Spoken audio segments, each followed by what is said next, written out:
Dieu notre Père, toi seul tu peux vaincre la mort et donner la vie qui ne meurt plus. Voici que Joséphine, notre sœur, est entrée avec Jésus dans le sommeil de la mort.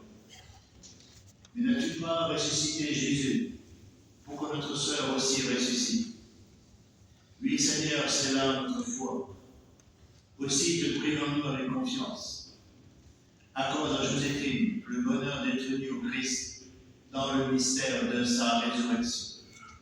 Lui qui vit et règne pour les siècles des siècles. Amen.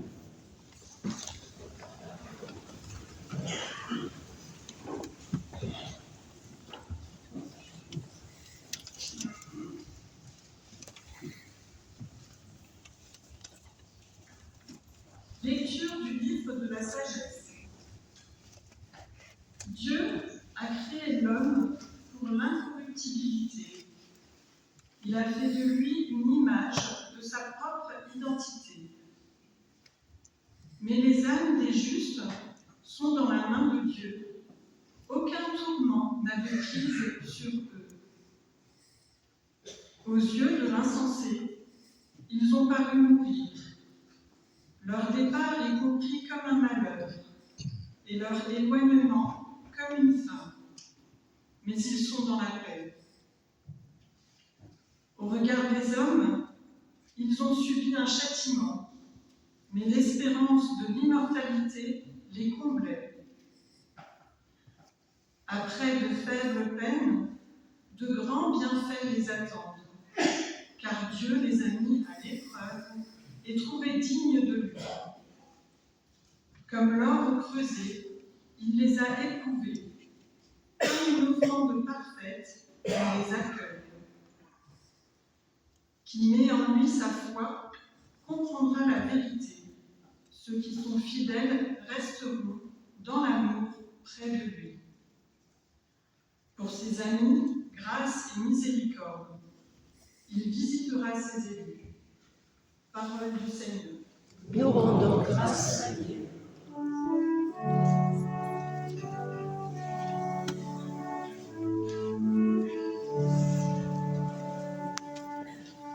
Le Seigneur est mon berger, je ne manque de rien. Le Seigneur est mon berger, je ne manque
Dieu, croyez aussi en moi.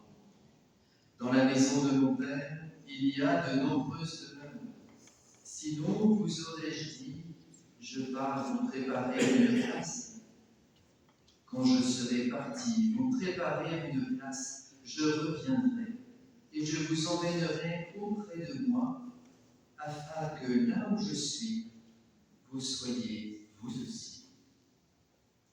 Pour aller où je vais, vous savez le chemin. Thomas lui dit, Seigneur, nous ne savons pas où tu vas. Comment pourrions-nous savoir le chemin? Jésus lui répond, moi je suis le chemin, la vérité et la vie. Personne ne va vers le Père sans passer par moi. Acclamons la parole de Dieu. Louange à toi, Seigneur Jésus.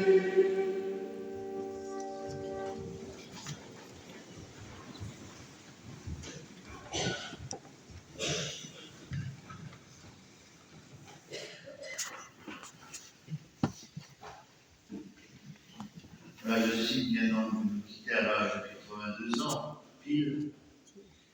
Et donc, elle est partie. Et la question qui se pose à nous, c'est de savoir, a-t-elle cessé d'exister? Ou continue-t-il à vivre dans un ailleurs? Si oui, pourra-nous un jour la retrouver? Les réponses à ces questions sont multiples à travers le monde. Et l'aide est classée en deux grandes catégories. Il y a ceux qui croient en un Dieu et ceux qui n'y croient pas. Donc, on ne croit pas en entité supérieure. Alors, ça veut dire, dans ce cas-là, que Joséphine ne peut compter que sur nous. Et une nouvelle fois, nous venons faire l'expérience de notre impuissance radicale face à la mort. Puisqu'aucun d'entre nous n'a le pouvoir de l'empêcher de mourir, et aucun n'a le pouvoir de la faire revenir, sinon ça aurait déjà été fait. Donc si Joséphine ne peut compter que sur nous, il faut se dire alors qu'on l'a perdu toujours. Si maintenant nous croyons en un Dieu, et particulièrement ce Dieu que Jésus-Christ est venu nous révéler, nous savons qu'il en va tout autrement. Car Jésus nous a parlé d'un Dieu qui est Père, un Dieu qui nous a créés par amour. Pas seulement pour que nous vivions quelques années sur terre et disparaître toujours après, mais un Dieu qui nous a créés pour que nous puissions vivre éternellement à ses côtés. Et Jésus-Christ nous l'a promis que lorsque la mort nous attrape, il viendra pour nous ressusciter. Et donc, la mort n'est pas celui au final contre lequel tout le monde devrait s'écraser au terme de sa vie pour disparaître tout jamais.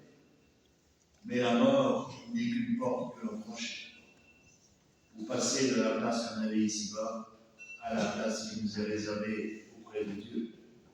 C'est d'ailleurs le sens de l'évangile que j'ai choisi, puisque Jésus-Christ nous a promis de nous réserver une place auprès du Père.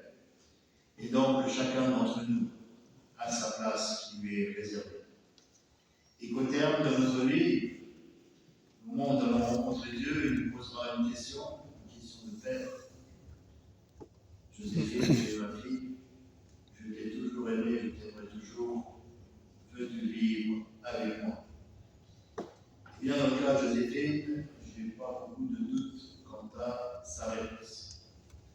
Durant toute sa vie, elle a vécu avec Dieu, elle a toujours cherché, elle était fidèle à l'Eucharistie, pas seulement l'Eucharistie du dimanche. Chaque fois qu'elle pouvait rester aux messes en semaine, c'était une femme qui priait beaucoup, notamment aussi la Vierge Marie. Alors j'ai lu une fois, je ne sais plus quel évêque, qui disait que le meilleur moyen d'arriver à Dieu, c'est de passer par la Vierge Marie, ce qu'elle n'a pas arrêté de faire. Et puis, ce qu'elle a fait aussi, c'est chercher Dieu. Alors, chaque fois, après, elle me posait des questions. Monsieur l'abbé, qu'est-ce que vous pensez de ça? Elle était toujours en recherche, et ça date pas longtemps. D'ailleurs, d'où la présence en nous de l'abbé Fabien Foll, qui est parmi nous, parce qu'ils se sont rencontrés sur les bancs du séminaire, à l'époque, il y avait la faculté de théologie, que je fréquentais, et tous deux sont amis depuis ce temps-là, sa présence. Et puis aussi la présence de Raphaël, parce que c'est le prêtre qui a porté le sacrement des malades sur son lit de mort. Et puis aussi en sympathie pour Caroline aussi, hein, parce qu'avec Caroline, tous deux portent la pastorale des jeunes, avec ce qu'on appelle Trouve ta place. Et donc, toute sa vie, elle a cherché Dieu, elle a prié Dieu, elle a vécu avec lui. Je ne vois pas pourquoi, au moins dans le rencontre finale, elle dirait non. Ce ne serait pas très logique, tout l'engagement qu'elle a connu. Et puis, deuxième chose aussi, ça a été dit par le mot au début, par sa sœur Elisabeth, c'est une femme qui était très généreuse, tournée vers les autres, qui était toujours prête à rendre service. Genre, au sein de la paroisse, hein, elle était un peu partout, toujours prête à rendre service. Elle était aussi proche des gens, on peut dire. Et puis, elle était généreuse aussi. Elle aidait financièrement plusieurs associations. Hein. D'ailleurs, je soutiens l'hôpital à Versailles régulièrement, elle faisait un don pour cet hôpital. Voilà. Et ça me fait penser à ce verset de Saint Paul, de Saint Jean, dans son premier épître, où il dit que celui qui aime ici-bas a déjà vaincu la mort. Celui qui aime Dieu et celui qui aime son prochain, eh bien, celui-là ne peut pas dire non à Dieu qui est comme moi. Et donc, nous pouvons être quasiment certains qu'elle est partie rejoindre Dieu. Enfin, je me dis, si elle va pas au paradis, je commencerai à m'inquiéter comment on sort. Voilà. C'est que le Christ sera très dur à rentrer. Donc, tout ce qu'elle a vécu, tout ce qu'elle a fait pour Dieu, hein, je veux dire, ce serait difficile pour nous d'espérer rentrer au paradis. Voilà, surtout que Dieu n'est qu'amour. Hein. Il ne regarde pas nos péchés. Il regarde l'amour que nous avons su donner aux autres. L'amour que nous avons donné à Dieu, voilà ce qui compte aux yeux de Dieu. Alors, bien sûr, il y a des imperfections, alors, comme je l'ai dit, hein, c'était une paroissienne fidèle au sacrement de la réconciliation. Elle savait qu'elle avait besoin d'être pardonnée et n'hésitait pas à dire simplement à Dieu, voilà, j'ai fait des péchés, je te demande pardon. Cela aussi me fait dire que, voilà, elle est prête à rejoindre Dieu, car elle reconnaît ses péchés, et qu'elle sera dire à Dieu s'il y a encore des choses à régler, elle pourra aller dire à Dieu, oui, purifie-moi de tout ce qui m'empêche encore de vivre avec toi. Et donc nous sommes invités à croire que si elle nous quitte, ce n'est pas pour disparaître, mais c'est pour rejoindre Dieu et être pleinement heureuse auprès de lui. Parce que le bonheur que Dieu nous promet, ce n'est pas pour ici-bas. Voilà. La fin de sa vie était un peu compliquée, un peu douloureuse. Certains pourront dire, après tout ce qu'elle a fait pour le bon Dieu, pourquoi passer ça? Alors déjà, on a compris que la maladie, des fois, ce n'est pas des punitions divines. Ça fait partie de la vie, c'est tout. Et que Dieu a donné une certaine liberté à ce monde, et qu'Internet, on a plus de temps dans un ordinateur pour régler notre vie. Là, parfois, il y a des bons moments, il y a des moments plus difficiles. Mais là aussi, il a toujours pu compter sur l'aide de Dieu. Dans les moments difficiles, elle s'appuyait sur le Christ, qui portait l'épreuve avec elle. Ça lui permettait aussi de continuer à avancer et de continuer à servir les autres, quelles que soient les difficultés rencontrées. Alors voilà, nous sommes invités qu'elle est partie pour rejoindre Dieu et vivre pleinement heureuse auprès de lui. Alors bien sûr, pour vous qui restez, c'est un moment de peine. Même quand on a la foi, terre à l'être cher, ça reste toujours un douleur. C'est toujours difficile à vivre. Dans les prochains temps, nous aurons à vivre le deuil. Mais vivre le deuil, c'est accepter d'exprimer la peine que l'on ressent. On a le droit de pleurer, on a le droit d'être triste, on a le droit d'exprimer que c'est difficile. Et c'est bon de prendre conscience de ça. Mais à un moment donné aussi, il va falloir quitter le deuil et reprendre le cours de sa vie pour soi-même et puis pour tous ceux qui sont autour de nous, qui attendent que l'on soit pleinement vivant pour eux. Parce que là aussi, si la foi se trouve elle donne la force de la surmonter. En nous disant que Joséphine, elle, que si elle nous quitte aujourd'hui, c'est pour essayer de retrouver toutes les personnes qu'elle a aimées et qu'elle a perdues au cours de sa vie. Pour elle, maintenant, c'est le temps, la joie d'y retrouver auprès de Dieu, avec tous ceux qu'elle a perdus. D'une certaine manière, on peut s'associer à sa joie de retrouver tous ceux qu'elle a perdus. Déjà, son manière d'atténuer notre propre peine. Et puis, si on dit la séparation, si nous croyons qu'on retrouve les siens auprès de Dieu, nous savons que nous retrouverons Joséphine et qu'alors nous ne serons plus jamais séparés d'elle. Alors, si on réfléchit bien, que vont représenter ces quelques années de séparation, qui seront plus ou moins longues selon chacun, que vont représenter ces quelques années de séparation face à l'éternité qui nous attend auprès de Dieu, avec Dieu bien sûr, mais aussi avec Joséphine. C'est l'affirmation que le meilleur avec Dieu même, avec Joséphine, n'est pas d'ailleurs vous, mais que le meilleur avec Joséphine est devant vous. Et cela aussi, ça donne la force de continuer à aimer, à continuer à servir les autres, car nous savons que tout l'amour qui est donné ici-bas, que tout le bien qui est fait ici-bas, tout cela se poursuivra auprès de Dieu. Et pour terminer, permettez-moi de faire la parole de Joséphine.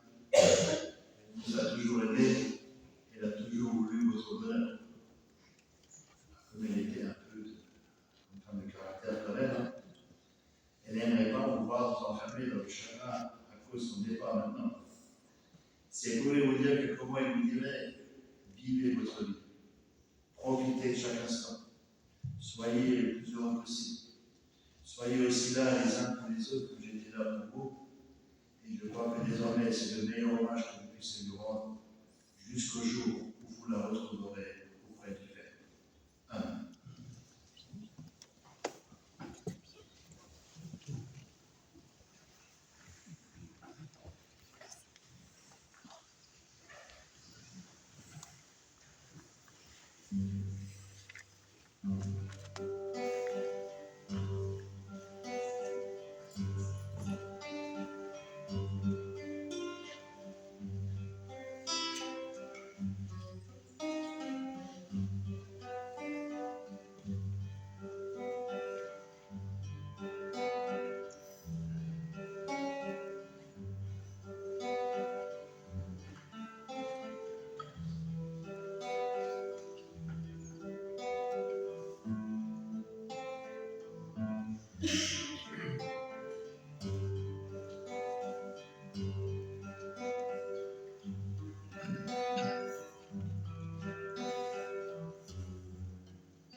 Joséphine avait compris, vivre avec Dieu ne nous épargne pas les épreuves ici-bas.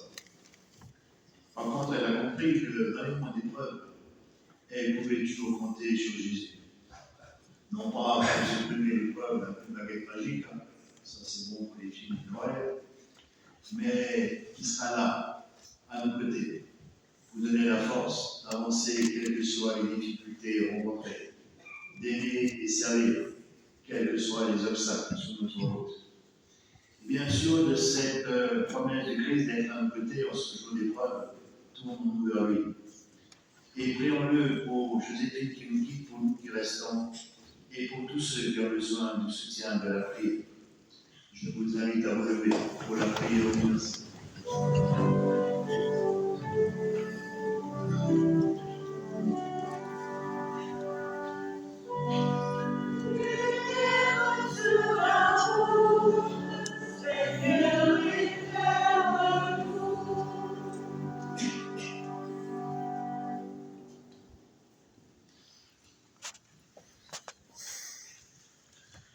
Avant de passer dans le monde vers l'au-delà, Jésus dit « J'irai vous préparer une place dans la demeure de Dieu. » Que les anges, les archanges, les saints et particulièrement aujourd'hui Saint Joseph accueillent notre sœur, épouse, mamie et surtout Marie-Claire, pour qui on pense aujourd'hui, parce qu'elle est décédée il y a moins de 9 mois.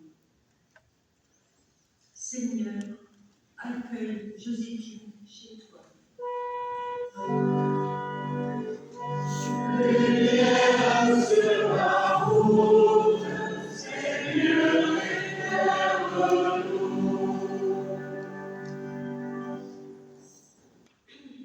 Pour ceux qui doutent et sont dans le désarroi, fortifie-les dans la foi, afin qu'ils ne se sentent abandonnés de toi. Seigneur, accueille-la chez toi. Lumière sur la route, Seigneur, éclaire-nous. Pour le personnel soignant qui œuvre jour et nuit pour soulager les malades, qu'ils soient reconnus pour leur savoir-faire et leur dévouement. Seigneur, accueille-la chez toi.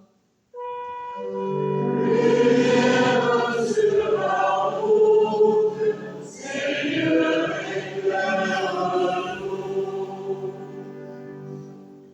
Pour les qualités que nous aimions chez elle, son amour pour servir et soigner les plus fragiles et les plus petits. Seigneur, accueille-la chez toi. Lumière sur la route, Seigneur, éclaire-nous.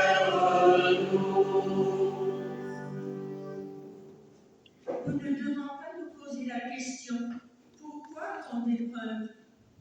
mais plutôt dire « Merci de l'avoir connu pour sa joie et sa générosité sans limite envers ceux qui traversaient des moments difficiles. » Seigneur, accueille-la chez toi.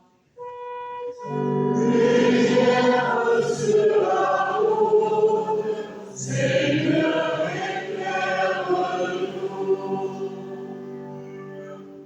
Pour la famille de Dieu que nous représentons, afin que chacun trouve le chemin qui lui est destiné et poursuive la mission auprès de ses frères. Seigneur, accueille-la chez toi. Lumière sur la route, Seigneur, éclaire-nous.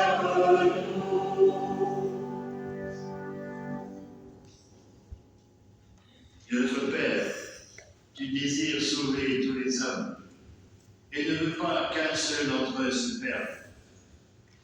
Exauce la prière de ton peuple ici rassemblé et dénigre auprès de toi Joséphine, ta fille, que tu as toujours aimée et que tu aimeras toujours. Par Jésus-Christ, ton Fils, lui qui vit et règne pour les siècles des siècles. Amen.